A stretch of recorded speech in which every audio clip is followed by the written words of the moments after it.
ખાલી ને ખાલી સમાજ વિષયને ગોખી નાખવાથી આપણું ભાવિ નહીં બને, ભવિષ્ય નહીં બને.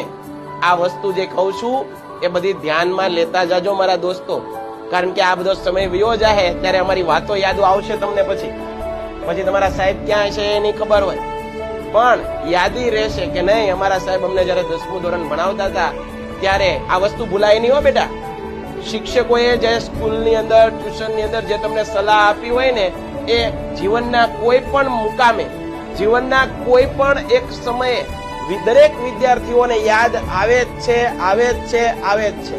તમારી સ્કૂલના, તમારી શાળાના, તમારા કોઈ કોચિંગ ક્લાસના શિક્ષકો જીવનભર તમારી સાથે એક યાદી બનીને રહેતા હોય, કોઈ દી નથી ભૂલાતા. જોજો તમે, અમે પણ અમારી શાળામાં જે શિક્ષકો પાસે ભણ્યા આજે પણ અમને જયારે એના વિશે વિચાર કરીએ, એના વિશે ક્યારેક યાદી આવે તો આખું સ્કૂલ અમને દેખાય છે.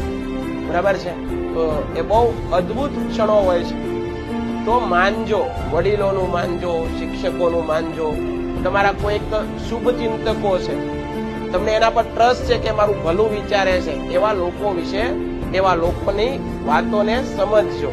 એવા લોકો પાસે શાંતિથી બેઠી અને જે લોકો એડવાઇસ આપે છે, સલાહ આપે છે, એની અવગણના ન કરતા એને વાતચીત સાંભળજો. કારણ કે એની પાસે ખાલી ને ખાલી એક્સપિરિયન્સ, અનુભવ વધારે છે.